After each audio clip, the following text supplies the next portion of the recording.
নমস্কাৰ, মই অতনু ভূঞাৰ চৰ্চালৈ সমূহ দৰ্শকক স্বাগতম জনাইছোঁ। চলিত সপ্তাহটোত এটা বিষয়ক লৈ যথেষ্ট চৰ্চা হৈছে, সেই বিষয়টো হৈছে KPS গিল। প্ৰাক্তন আৰক্ষী বিষয়া, ছুপাৰ কপ ৰূপে খ্যাত KPS গিলে যি বক্তব্য আগবঢ়ালে, সেই খগেশ্বৰ তালুকদাৰ সংঘাতত যি বক্তব্য আগবঢ়ালে তাক লৈ যথেষ্ট প্ৰতিক্ৰিয়াৰ সৃষ্টি হৈছে। আনকি মুখ্যমন্ত্ৰী তৰুণ গগৈ অথবা বিৰোধী দল সকলোৱে এই ক্ষেত্ৰত প্ৰতিক্ৰিয়া প্ৰকাশ কৰিছে। ৰাজ্যৰ বিভিন্ন প্ৰান্তত বিভিন্ন জাতীয় সংগঠনে আন্দোলনৰ কাৰ্যসূচী গ্ৰহণ কৰিছে।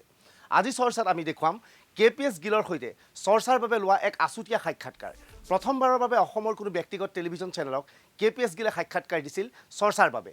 আমি আজি চৰ্চাৰ প্ৰথম বিষয়বস্তু, গিলে এই সাক্ষাৎ প্ৰসংগত জনাইছিল যে অসম আন্দোলন হিংস আছিল। অসম আন্দোলন হিংস আন্দোলন আছিল বুলি KPS গিলে কৈছিল। অসম আন্দোলনৰ সৈতে ওতঃপ্ৰোতভাৱে জড়িত অসম আন্দোলনৰ বিৰুদ্ধে মাত মতা KPS গিলে লগতে চৰ্চাৰ বাবে হোৱা সাক্ষাৎ প্ৰসংগত লগতে কৈছিল যে আন্দোলনকাৰী নেতৃবৰ্গ বোমা বিস্ফোৰণৰ নিচিনা ঘটনাৰ সৈতে জড়িত আছিল। অসম চুক্তি কি পৰিস্থিতিত কৰিবলগীয়া হ'ল তাকো লৈ তেওঁ যথেষ্ট সমালোচনা কৰিছিল। কেৱল অসম আন্দোলনলৈ নহয়, অগপ চৰকাৰ তথা আলফা সংক্ৰান্ততো কিছু বিতৰ্কিত মন্তব্য আগবঢ়াইছিল KPS গিলে। কিন্তু KPS গিলৰ সেই মন্তব্য, সেই সাক্ষাৎকাৰ আপোনালোকলৈ আগবঢ়োৱাৰ আগতে আমি আগবঢ়াব ওলাইছোঁ চৰ্চাই প্ৰস্তুত কৰা এক গিলৰ ওপৰত এক বিশেষ প্ৰতিবেদন। অসম আন্দোলন আৰু তেজপুৰ বিশ্ববিদ্যালয় দুয়োৰে মাজত কি সংযোগ আছে বাৰু? অকণমান ভাবি চাওক, ধৰিব পাৰিছেনে? এতিয়া শুনক, অসম আন্দোলনৰ ফলশ্ৰুতিতেই সম্পন্ন হৈছিল অসম চুক্তি। অসম চুক্তিৰ বাবে স্থাপন হৈছিল তেজপুৰ বিশ্ববিদ্যালয়। এইবাৰ আহোঁ আন এটা বিষয়লৈ, অসম আন্দোলন আৰু KPS গিলৰ মাজত সম্পৰ্ক কিহৰ?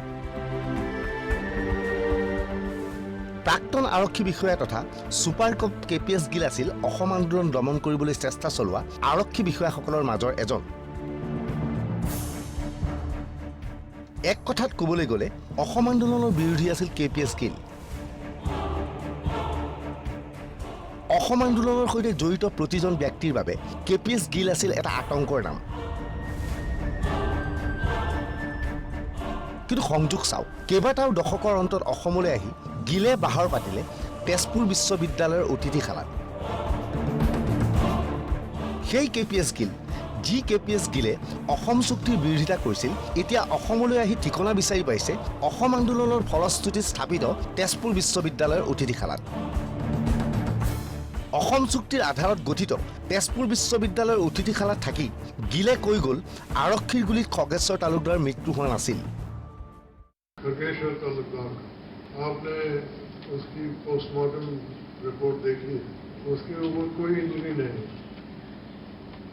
वो ड्रॉइंग से डूब के मरा है। वो जब भागे 5-6 लड़के तो आगे एक पुकरी थी, उसमें सब गिरे और एक लड़का वहीं फंस के मर गया। সংযোগ চাওক, তেজপুৰ বিশ্ববিদ্যালয়ৰ অতিথিশালাত বহি গিলে অসম আন্দোলনৰ 3 দশকৰ অন্তত NETVৰ সৈতে হোৱা সাক্ষাৎকাৰত ক'লে অসম আন্দোলনৰ বহুতো অকথিত কাহিনী। গিলে কি ক'লে সেয়া দেখুৱাম কিছু সময়ৰ পিছতেই। Bureau' report, NETV। কি আচৰিত কথা, অসমত বিভিন্ন অতিথিশালা আছিল, চৰকাৰী ডাকবাংলা আছিল, চাৰ্কিট হাউচ আছিল, তথাপিও KPS গিল থাকিলে তেজপুৰলৈ আহি তেজপুৰ বিশ্ববিদ্যালয়ৰ অতিথিশালাত। তেজপুৰ বিশ্ববিদ্যালয়ৰ অতিথিশালা বা তেজপুৰ বিশ্ববিদ্যালয়ৰ সৈতে KPS গিলৰ সম্পৰ্কৰ কথা ইতিমধ্যে আপোনালোকক জনালোঁ। যিহেতু তেজপুৰ বিশ্ববিদ্যালয়খন গঠন হৈছিল অসম চুক্তিৰ আধাৰত, অসম চুক্তি যিহেতু গঠন হৈছিল অসম আন্দোলনৰ আধাৰত, আৰু KPS গিল যিহেতু অসম আন্দোলনৰ সম্পূৰ্ণ বিৰোধিতা আছিল, সেই বিৰোধিতা কৰা ব্যক্তিজনেই অসম চুক্তিৰ আধাৰত নিৰ্মিত এটা অতিথিশালাত কেইবাদিনো থাকিল। লগত লৈ আহিলে ব্যাপক হাৰত নিৰাপত্তা বাহিনী, লগত লৈ আহিলে বুলেট প্ৰুফ গাড়ী। সেইজন KPS গিলকেই তেজপুৰ বিশ্ববিদ্যালয়ৰ অতিথিশালাত লগ ধৰিবলৈ মই গৈছিলোঁ। তেওঁৰ সৈতে দীঘলীয়া কথা বতৰা পাতিছিলোঁ। আৰু গিলৰ এতিয়া যথেষ্ট বয়স হৈছে, 80ৰ অধিক বয়স হ'ল তেওঁৰ। গিল তথাপিও পুৰণা স্মৃতি গিলৰ সন্মুখত এতিয়াও সম্পূৰ্ণৰূপে ভাহি আছে। গিলে সকলো কথা স্পষ্টভাৱে ক'ব পাৰিছে। পুনৰ দৰ্শকসকলক কওঁ যে KPS গিলে এতিয়াও অসমীয়া ভাষা ভালকৈ জানে, দুই এটা অসমীয়া শব্দ কয়, কিন্তু তাৰ মাজতো সম্পূৰ্ণৰূপে অসমীয়া ক'বলৈ তেওঁ এতিয়া পাহৰিলে। কিন্তু এটা সময়ত এইজন গিলেই অসমত থাকি অসম আন্দোলন মুখীমূৰ কৰিবলৈ যথেষ্ট চেষ্টা চলাইছিল। KPS গিলৰ সৈতে তেজপুৰ বিশ্ববিদ্যালয়ৰ অতিথিশালাত আমি যি সাক্ষাৎকাৰ দিছিলোঁ, সেই সাক্ষাৎকাৰ আছিল চৰ্চাৰ বাবে সম্পূৰ্ণ আছুতীয়া। পুনৰ কৈছোঁ, উত্তৰ পূৰ্বাঞ্চলৰ কোনো টেলিভিজন চেনেলক বা ভাৰতবৰ্ষৰ কোনো টেলিভিজন চেনেলক গিলে সাক্ষাৎকাৰ দিয়া নাছিল। গিলে আমাক সাক্ষাৎকাৰ দিছিল, সাক্ষাৎকাৰত কৈছিল অসম আন্দোলনৰ কিছুমান অকথিত কাহিনী। প্ৰায় 30 মিনিট সময় ধৰি আমাৰ মাজতে কথা বতৰা হৈছিল। কি কৈছিল গিলে, অসম আন্দোলন সংক্ৰান্তত গিলৰ ভাষ্য কি, এই সমস্ত তথ্য এইবাৰ দেখুৱাবলৈ আছোঁ আপোনাক গিলৰ এক আছুতীয়া সাক্ষাৎকাৰ চৰ্চাৰ বাবে।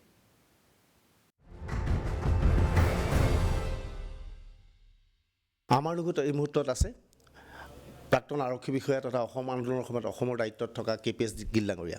গিল ডাঙৰীয়া, আপোনাক অসমলৈ স্বাগতম জনাইছোঁ। যে বহুতে কয় যে অসম আন্দোলনৰ সময়ত আপুনি যিটো পন্থাৰে গোটেই আন্দোলনটো দমন কৰিছিল, তাক লৈ বিভিন্নজনে আপোনাক ক্ৰিটিচাইজ কৰিছিল, সমালোচনা কৰিছিল। আপুনি ভুল কৰিছিল বুলি ভাবে নেকি? নহয়, ভুল কৰা নাই। সেই সময়ত কোৱা হৈছিল যে অসম আন্দোলনটো সম্পূৰ্ণ হিংসাত্মক আন্দোলন আছিল, অহিংস আন্দোলন আছিল, কিন্তু অহিংস আন্দোলনটো এনেধৰণে দমন কৰাৰ কিবা প্ৰয়োজনীয়তা আছিল নেকি? हिंसा भी बहुत हुई, लोग मारे गए, पुलिस वाले मारे गए। मंगलदोई में मॉब ने आके एक इंस्पेक्टर, 5-6 कांस्टेबल्स, सब इंस्पेक्टर्स को बड़ी बेरहमी से मारा। तो ये कहना कि ये शांतिपूर्ण आंदोलन था, ये ठीक नहीं था। और उस टाइम बॉम्ब ब्लास्ट भरे हुए, कई लोग मारे गए। गुवाहाटी के बाहर एक बाज़ार में बॉम्ब ब्लास्ट हुआ, कोई 40 के करीब आदमी मारे गए। तो वो डिनाई करते थे कि वायलेंस हमने नहीं किया, लेकिन वायलेंस वही कर रहे थे। অৰ্থাৎ আপুনি ক'ব বিচাৰে যে অসম আন্দোলনৰ সময়ত বঙাল আছাম ষ্টুডেণ্ট ইউনিয়নে যি নন ভাইলেণ্ট আন্দোলন কৰিছিল বুলি কৈছিল, তাৰ মাজৰে তেওঁলোকৰ মাজৰে কোনোবাই ভাইলেণ্ট আন্দোলন কৰিছিল? हाँ, उनमें से कोई तबके थे जिन्होंने वायलेंट आंदोलन किया। देखिए, उसका जो आंदोलन का ऑब्जेक्टिव क्या था? ऑब्जेक्टिव था कि जो बांग्लादेश, ईस्ट पाकिस्तान से लोग यहाँ इलीगली आए हैं, उनको निकाला जाए। लेकिन फिर कई सब ऑब्जेक्टिव्स हो गए कि इलेक्शन होना है तो इलेक्शन नहीं होने देना। उसका क्या कनेक्शन था? इलेक्शन नहीं होगा तो उससे क्या जो इलीगल इन्फिल्ट्रेंट थे उसको बाहर निकाल दोगे? नहीं। तो वो ऑब्जेक्टिव हो गया कि साहब इलेक्शन नहीं होने देना। जो मेन ऑब्जेक्टिव था उससे दूर हट गए, तो रास्ते तोड़ दिए, ब्रिज जला दिए, रास्तों पे वो छोटे छोटे सबटाज किए ताकि गाड़ियाँ चल सके। मुझे याद है, मैं एक दिन इसी रास्ते मंगलदई से आगे गया था, तो जिस रास्ते में हमें आधा घंटा लगता था उसमें 4 पंक्चर हुए, हमें कोई 2 घंटे लग गए वापस आने को। तो कॉन्स्टिट्यूशनल नेसेसिटी थी कि इलेक्शन हो, और उसको अपोज कर रहे थे आंसू पूरी अपनी शक्ति लगा के।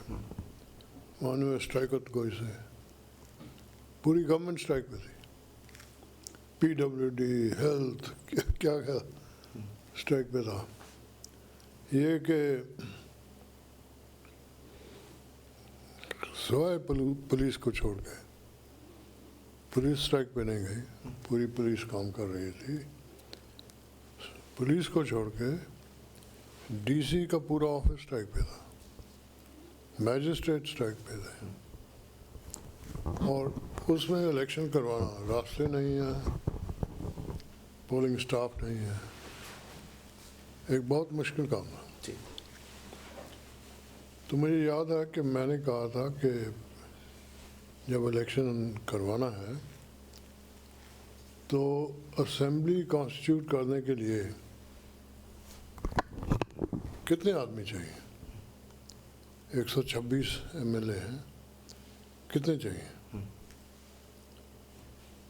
तो उन्होंने कोई ख़ास वो रिप्लाई नहीं दिया और गवर्नमेंट ने हमें प्रॉमिस किया था कि इलेक्शन अनाउंस करने से पहले वो हमें इतनी कंपनीज देंगे। तो हमने अपनी प्लानिंग वगैरह कर रखी थी और मुझे याद है कि सेक्रेटेरिएट दिसपुरा मैं कोई এনেকুৱা সময় আসলে सो रेडियो पे कार रेडियो पे सुना कि इलेक्शन अनाउंस हो गया। Okay no prior information to us. আপোনাৰ লগত নুসুধাকৈ তেতিয়া ইলেকশ্যন ডিক্লেয়াৰ কৰা হৈছিল আৰু যিটো আপুনি কৈছিল যে এক্সট্ৰা ফ'ৰ্চ বিচাৰিছিল তেতিয়া এক্সট্ৰা ফ'ৰ্চটো দিয়া হৈছিল নে? एक्स्ट्रा फोर्स दिया नहीं, एक्स्ट्रा फोर्स दिया नहीं। I am going with one security man, one wireless operator, driver myself in the car और आगे से मशाल प्रोसेशन ये चांदमारी रास्ता से ना जिस पर चांदमारी जू रोड को मशाल प्रोसेशन।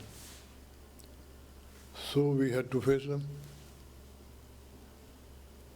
पहला लाठीचार्ज तो वहीं हो गया। वो मशाल लेके जुलूस निकाल रहे हैं, हम उतरे तो हम डार्क में थे, वो लाइट में थे, तो उनको नहीं पता लगा कि हमारे साथ कितने आदमी हैं। हमारे साथ 3 आदमी थे, तो हम 3 आदमियों ने लाठीचार्ज कर दिया। কিয় লাঠি চাৰ্জ কিয় কৰিবলগীয়া হৈছিল? তেওঁলোকে প্ৰতিবাদ কৰি আছিল, আপুনি গৈ আছিল, কিয় লাঠি চাৰ্জ কৰিবলগীয়া হ'ল?